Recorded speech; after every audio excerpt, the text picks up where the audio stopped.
যতদিন পর্যন্ত এই প্রতিষ্ঠানগুলি থাকবে ততদিন পর্যন্ত ইসলাম এই জমিনে কায়েম থাকবে।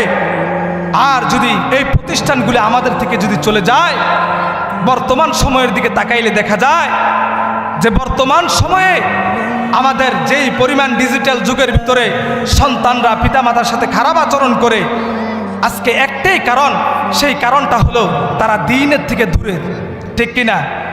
আপনার একটা সন্তানকে দেন আখিরাতের পুঁজি বানানোর জন্য, আপনার চিরস্থায়ী আখিরাতকে পুঁজি বানানোর জন্য একটা সন্তান এই জমিনে একজন কোরআনের হাফেজ বানায় যান, একজন আলেম বানায় যান।